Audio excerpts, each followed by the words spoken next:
오늘 이 본문도 이 말씀을 만나고 1년에 많아야 한 번, 내 두 번인데 이 말씀을 나누지 않고 지나갈 수 없는 본문 중에도 한 본문이 오늘 기록되어져 있는 이 본문이기도 합니다. 그래서 그만큼 우리에게 필요하고 중요한 말씀입니다. 자, 지도를 한번 그려보겠습니다. 어떻게 지도를 그리느냐? 살아있는 지도를 그려보겠습니다. 살아있는 지도. 살아있는 지도 어떻게 그리는지 제가 한번 지금 보여드리겠습니다. 자, 이쪽부터 지도를 그리겠습니다. 저 맨 앞에 배장복에 앉아 계신데 집사님 지도 위치가 어딘가 하면은 이탈리아 로마입니다. 로마.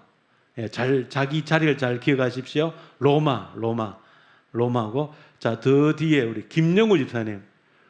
제가 딱 위치 지도를 그려드리면 김영우 집사님 어딘가 하면은 지금은 이제 시리아하고 다마스커스, 다메섹 하는데 시리아입니다. 시리아. 어디라고요? 시리아. 잘 기억하셔야 돼요. 그리고 이쪽으로 가서 저 뒤에 우리 김성수 유사님. 그거 어딘가 하면은 갈릴리 나사렛입니다. 나사렛. 이쪽으로 와가지고 여기 어디쯤까지 왔고 맨 앞에까지 오십시다. 우리 김봉자 어머니. 여기가 어딘가 하면 베들레헴. 어디에? 베들레헴입니다. 자, 로마 손 드세요. 왜 홍근삼 손을 듭니까? 로마의 베지사님 혼자입니다. 자, 로마 손 내리시고. 자, 시리아. 시리아 저기입니다. 그 다음에 저 갈릴리 나사렛 뒤에 있습니다. 김성두 있어요. 저기 나사렛입니다. 자, 맨 앞에 우리 베들레헴. 베들레헴. 여기 우리 김봉자 어머니 손 드셨습니다. 여기 지도입니다. 로마에서 시리아에서 갈릴리 나사렛에서 베들레헴까지입니다.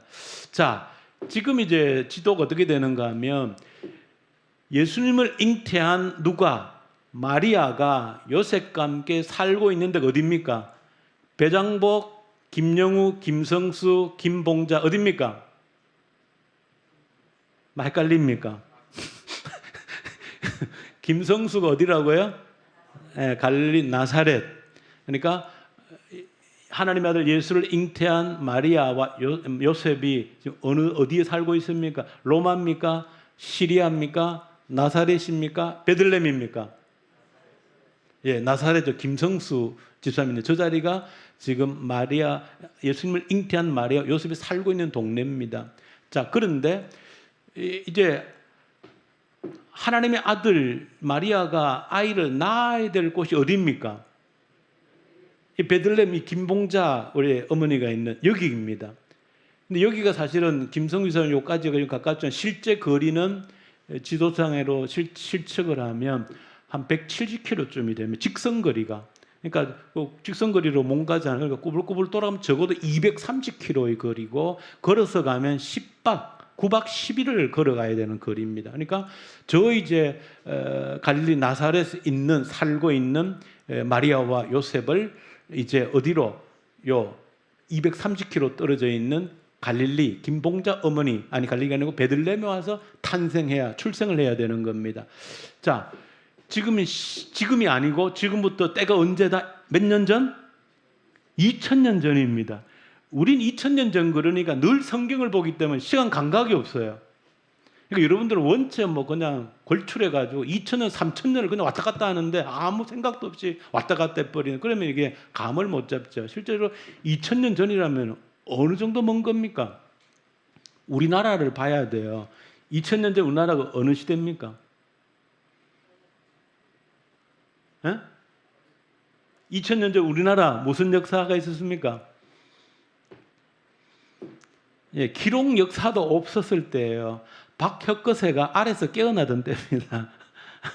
신라 시조 박혁거세가 아래서 막 깨어나고 고구려 주몽이 이제 일어나가지고 이러면 그런 신화 시대, 그러니까 기록 역사가 없던 시대입니다. 우리나라 자체가 조선도 아니고 고려도 아니고 삼국 시대도 아니고 신라 통일 이것도 아니고 가야도 아니고 그 이전 고조선 시대, 그러니까 2000년 전입니다.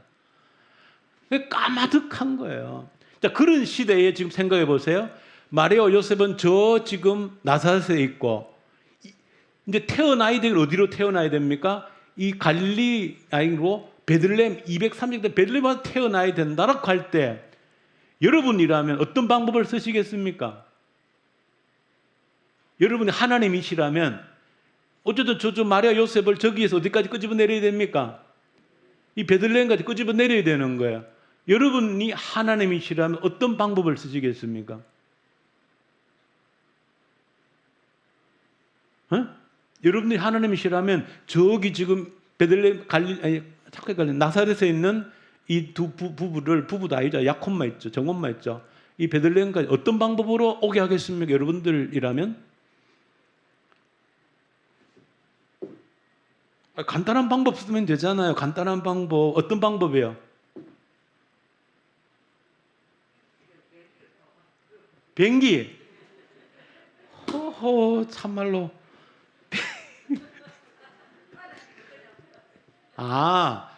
그렇죠. 아멘. 역시 권사님이시다. 그러니까 뭐 단지 비행기가 없었지만 하나님은 비행기를 만드실 수 있으니까. 그러니까 2000년 전에 하나님 비행기를 만들어 가지고 딱 태워 가지고 딱 그거 참 신기하고 하나님이 하실 만한 그런 방법. 그것도 하나의 방법이겠습니다. 하나님이 뭐 2000년 전이라고 하나님 비행기 못 만드시고 그렇죠? 만드실 수 있죠. 비행기를 태워 보낸다. 또 다른 방법.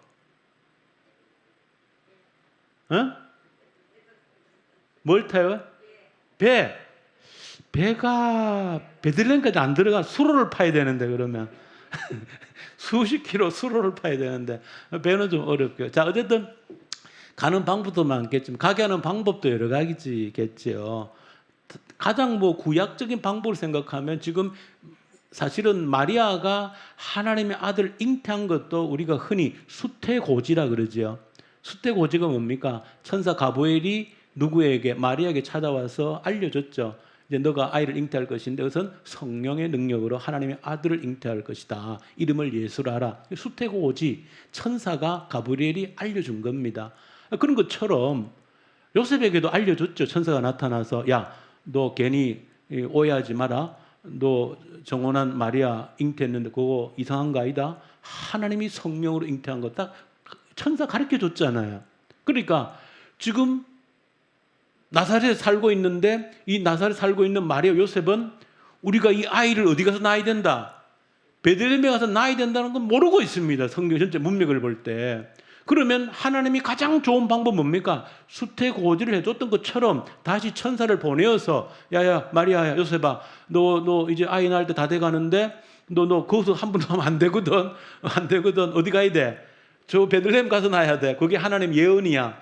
그러니까 빨리 짐 싸가지고 가는데 며칠 걸리니까 열흘 정도 걸리니까 미리 다 출산을 대충 그 당시도 뭐 대략은 알았겠죠. 오늘 요즘처럼 뭐 정확하게 몰라도 그러니까 미리 열흘 이전에 짐 싸가지고 이제 가가지고 거기 그럼 천사가 보내어서 그렇게 하면은 하나님이 하셨던 방법으로 제일 일반적이고 정확한 방법이죠. 자, 근데 오늘 하나님이 하시는 방법이 좀 달라요. 굉장히 어려운 방법을 씁니다. 어떤 방법? 하나님이 저 로마에 있는 누구에게? 황제에게 얘기를 합니다. 하나님 직접 얘기는 안 해요. 간접적으로. 황제가 뭐 하고 싶은 마음이 들었습니까? 인구조사를 하고 싶은 마음이 든 거예요. 인구조사를. 뭐 하려고? 왜 했겠습니까? 황제가 인구조사를? 뭐 옛날 황제들이 인구조사를 하는 방법 큰 거 두 가지지요. 첫 번째는 세금 거두는 거. 인두세라고 사람 수만큼 세금을 거두고 세금 거두는 기회. 두 번째는 뭘까요? 그 징집 군대 뽑는 것 때문에 인구조사하거든요. 아마 그 로마 황제 가이사 아우구스토가 옥타비아누스 황제가 초대 황제지. 인구조사는 뭐 두 가지 중 한 가지일 겁니다. 인구조사를 합니다. 그러면 인구조사를 명령을 내리면 이제 베이사임 황제예요. 칙령을 내렸어요. 모든 로마 전역에 뭐 해라? 인구조사를 해라. 뭐로 만듭니까? 전화 겁니까? 전화 안 돼요. 뭐 휴대폰도 안 돼요. 그럼 뭐 해야 됩니까? 이 문서에다가 적게 칙령 한 개, 칙령 직서지요. 도장 찍어서 어디 갑니까? 그 직서를 갖다가 보발꾼들 있죠. 이제 직서를 메고 달리는 이제 로마의 그 이제 길을 따라서 달리는 이제 보발꾼들이 있겠죠. 그 중에 한 명이 어디로 갑니까? 저 김영우 지사한테 가는 거예요. 저거 어디니까?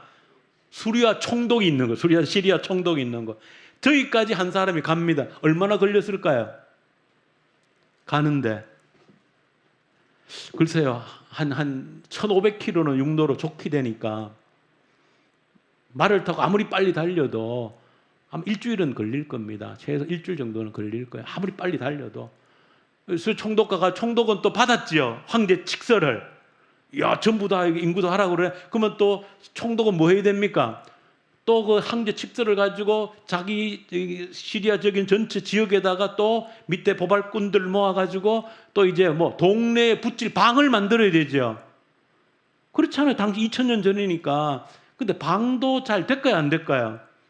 쉽지 않아. 종이도 없습니다. 양피지 같은 건데 제가 볼 때는 육성으로 했을 확률이 제일 크다 싶은 생각. 왜? 방을 붙여도 95%는 까막눈이에요. 글을 몰라. 그러니까 생각해 보면 전달되면 이제 수리아 총독 김영우 지사님은 난감한 거예요. 그 모든 지역에다 알려야 되는데 방법이 없어요. 글을 제가 방을 붙이려고 그래도 글을 모르는데 그러면 다 안 하고 있다가 너 왜 안 했어? 그러면 언제 얘기나 했습니까? 이러면 할 말이 없잖아요. 그러니까 뭘 했을까? 다 소리로 그냥 해야 돼요. 동네만 안내 방송 해야 되는 겁니다. 마이크도 없으니까 사람 다 차다니면서 그걸 다 전해야 되는 거예요. 그 과정을 한번 생각해 보십시오. 보통 어려운 게 아닙니다. 로마 황제가 내린 칙서가 저 수리아 총독한테까지는 문서로 가겠죠. 뭐 칙서로 갔다가 수리아 총독은 문서가 더 이상 안 돼. 작동 안 해. 글을 모르니까. 그래서 수많은 사람 보내가지고 동네마다 알려야 되는 겁니다. 언제까지 전부 다 자기 고향으로 가가지고 등록하시오. 호적 등록하시오. 이 광고를 해야 되는 겁니다. 그 광고를 다행히 누가 들은 겁니까? 요셉이 들은 겁니다. 갈릴리에 살면서 김성수 이사님에게 있는 자리에 있는 요셉 마리아가 들은 거예요. 그걸 듣고 이제 요셉이 계획을 했겠죠. 아, 이제 총독이 언제까지 인구조사하라고 그러니까 우리 갈릴리로 왜? 요셉이 고향이 어디다? 베들레헴이 고향입니다. 요셉의 고향이. 그러니까 호적 등록은 고향 가서 해야 되는 거예요. 그래서 요셉이 이제 그걸 듣고 언제까지 하라고 그러니까 이제 마리아와 함께 정원한 이제 결혼 예약자니까 같이 데리고 베들레헴으로 뭐 하러? 호적 등록하러 온 겁니다. 근데 그 속에서 하나님은 뭔 계획을 하시고 있는 겁니까, 지금? 하나님은 그런 속에서 하나님은 누구를 지금 마리아 요셉을 정확하게 출산하기 전에 어디까지? 베들레헴까지 오게 해야 되는 겁니다. 저는 사실은 이 본문을 볼 때마다 그야말로 소름이 끼친다는 생각이 듭니다. 야, 하나님께서 인간의 역사 후면에서 섭리하시고 역사하시는 것이 그야말로 소름 돋는 일을 하나님이 하고 계신다는 겁니다. 저는 정말로 이 사실을 이 성경이 왜 이렇게 기록했는지를 아셔야 된다는 겁니다. 황제가 무슨 짓을 하든지 총독이 무슨 짓을 하든지 상관이 없어요. 하나님은 하나님의 일을 해 나가신다는 것. 자, 시간이 없기 때문에 결론적으로 말씀드리면, 자, 구약 신약입니다. 이게 뭡니까? 우리 성경 분류 이걸 구약 그다음 뭐 신약. 약은 무슨 약이라고요? 예, 먹는 약은 아니고 약속의, 그러니까 옛 약속 구약, 새로운 약속 신약이라 약속의 책인 겁니다. 그러니까 창세기부터 요한계시록 그러니까 수만 가지 약속이 있는 겁니다. 그런데 오늘 여러분들이 기억하셔야 할 한 가지는 베들레헴에서 하나님의 아들이 오셔야 된다는 것은 중요한 것은 구약의 수많은 약속 가운데 하나님의 아들이 메시아로 온다는 약속은 여러 군데 있습니다. 수십 군데 있습니다. 근데 문제는 그 아들이 사람으로 오시는데 오시는 땅이 베들레헴이어야 된다는 것은 딱 한 줄밖에 없어요. 이 구약의 이 성경 많은 약속 가운데 하나님의 아들이 오기는 오는데 베들레헴이라는 땅에 와야 된다는 것은 한 줄밖에 없는 약속입니다. 어디에? 미가서 5장 2절. 집에 가서 확인해 보세요. 미가서 5장 2절에 한 줄밖에, 베들레헴에서 다스리는 자, 영원히 다스릴 자가 온다. 저는 그래서 뭘 느끼는가 하면 이 많은 약속인데 겨우 한 줄에 약속된 것을 이루기 위해서 하나님이 지금 이 누가복음이 보여주는 건 뭡니까? 지금 누가가 이 누구에게 어느 총독이죠? 개인적인 편지잖아요. 각하 이름이 누구죠? 데오빌로에게 편지를 쓰면서 그 내력을 얘기하는 가운데 쓰고 있는 내용이란 말이죠. 그러니까 그 약속, 한 줄의 약속을 성취하기 위해서 하나님이 어떤 일을 움직이고 있는지를 보여주고 있는 겁니다. 그러니 소름이 돋는 거예요. 이 모퉁이 한 줄에 기록되어져 있는 이 하나님의 이 약속을 성취하기 위해서 하나님이 로마 황제를, 시리아 총독을 그 숱한 과정을 거쳐서 그게 시간을 맞추는 게 이게 가능한 일이겠습니까? 출산날은 예정이 되어져 있는 건데 그 황제의 명령을 받아서 그 단계를 거쳐서 그 마리아 요셉이 알아듣고 짐을 싸서 열흘길을 거쳐서 베들레헴에 도착하니 출산날이 이른 겁니다. 그야말로 소름 돋는 이야기지요. 하나님이 얼마나 철저하게 간섭하시고 얼마나 철저하게 역사하시고 뭐를 위해서? 약속하신 것을 이루기 위해서. 이거를 저와 여러분들이 알면 우리 인생을 산다는 것은, 그리스도인들이 산다는 것은 약속을 붙들고 산다는 그런 의미인 거예요. 오직 약속을 붙들고 사는 자가 그리스도인인 겁니다. 이거를 알고도 그리스도인으로서 약속을 붙들지 않고 산다는 것은 아무런 의미가 없는 겁니다. 이 성경에 수많은 약속들이 있는데 그 약속을 붙들고 사는 게 그리스도인이라는 겁니다. 그래서 이런 사실을 보면 그 한 줄의 약속을 이루기 위해서 하나님이 이처럼 어마어마한 역사들을 세밀하게 간섭하고 역사했다는 걸 알면 내가 약속을 붙들고 산다는 게 굉장히 흥분되는 것이죠. 기다림이 있는 것이죠. 이 한 줄의 약속도 하나님이 성취하기 위해서 그렇게 역사하셨다라고 하면 내가 이 성경에 있는 약속, 너희가 내 안에 거하고 내 말이 너희 안에 거하면 무엇인데 원하는 대로 구하라. 그러면 이루리라. 기도하고 구한 것은 무엇인데 받은 줄로 믿으라. 내 믿음대로 되라. 믿음은 바람대 실상이다.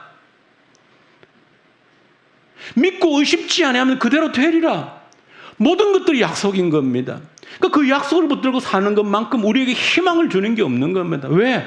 이 한 줄 약속을 이루기 위해서 하나님이 이렇게 철저하고 세밀한 역사를 하시는 분이 내가 믿는 하나님이라고 하면 우리 그리스도인들이 약속을 붙들지 않고 산다는 것은 아무런 재미가 없는 겁니다. 아무런 의미가, 예수 믿는 재미가 아무것도 없는 거예요. 그러니까 예수 믿는 진짜 재미라고 하는 것은 약속을 붙들고 살 때, 그러니까 우리가 단판을 계약서라고 그래요. 계약서. 우리 여러분들 아시죠? 저 옛날에 그 재판하는 거 많이 제가 해봤습니다. 제일 재판에 유력한 증거가 뭔지 아십니까? 여러분들 그래 절대 자필로 뭐 보증해주면 안 되는 거예요. 그냥 자기가 써서 한 장 뭐 언제나 돈 내가 1,000만 원 갚겠다. 손으로 썼으면은 이거는 뭐 완벽한 증거, 법적 증거물이 됩니다.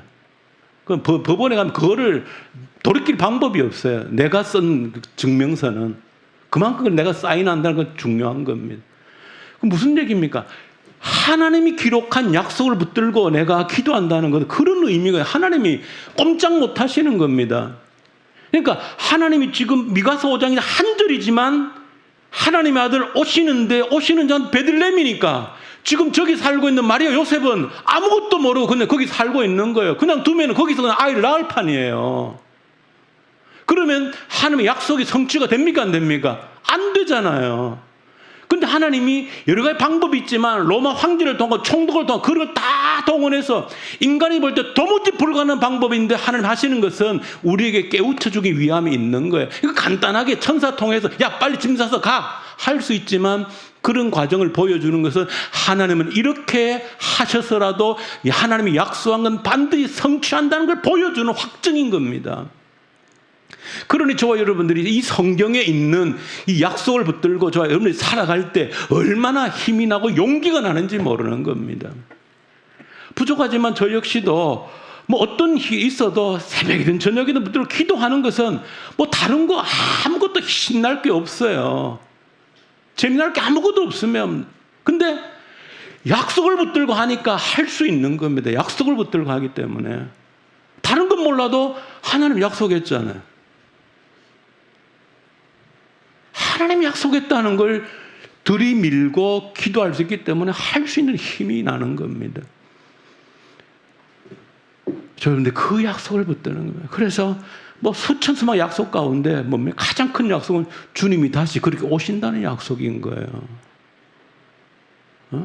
초림 때 그렇게 오셨으면 재림 때도 뭐 로마 황제를 움직이고 했는데 뭘 하나님이 못 움직이겠습니까? 다시 재림하실 때. 그 주님의 재림을 위해서 뭐 해야 되는 거예요? 땅끝까지 복음이 전거되어져야 된다는 게 약속이죠. 그 약속인 겁니다. 그래서 내가 복음을 위해서 땅끝까지 복음을 전하기 위해서 내 그 약속 붙들고 뭐든지 도전할 수 있는 겁니다. 하나님 약속은 주님 다시 오신다는 것이고, 주님 다시 오시려면 땅끝 복음 증거되어야 되는 하나님, 내가 이 땅 살면서 하나님 땅끝 복음 증거해서 내가 뭔가 하겠습니다. 거기서 세밀한 하나님과의 그 약속들이 막 터져 나올 수 있는 겁니다. 내가 직접 선교 가겠습니다. 아니면 나 선교를 보내겠습니다. 내가 앞으로 뭐 우리가 뭐 한 명을, 두 명을, 10명을 선교사를 보내겠습니다. 얼마나 하나님께 약속할 수 있는 겁니다. 그 근거하에서.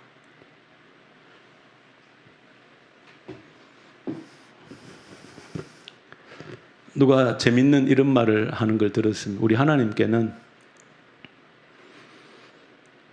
우리에게 다 돈을 좋아하니까 돈으로 비유를 하고 마치겠습니다. 돈을 좋아하니까 하나님은 우리에게 1,000원을 주시나 1,000억을 주시나 아무 차이가 없답니다. 하나님은 우리에게 1,000원을 주시는 것하고 1,000억을 주시는 것하고 아무런 차이가 없다.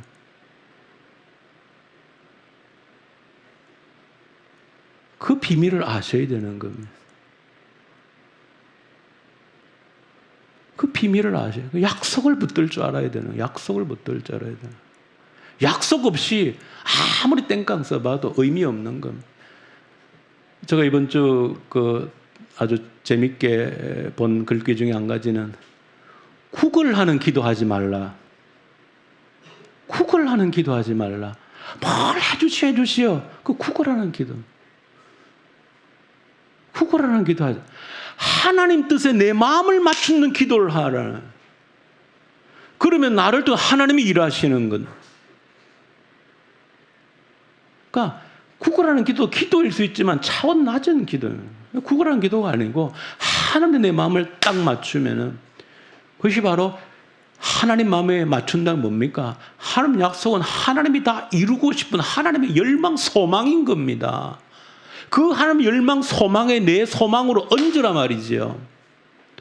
그러면 하나님은 그 약속하신 본인 스스로 하신 약속이기 때문에 반드시 그 약속을 이루어 내셔야 되는 겁니다.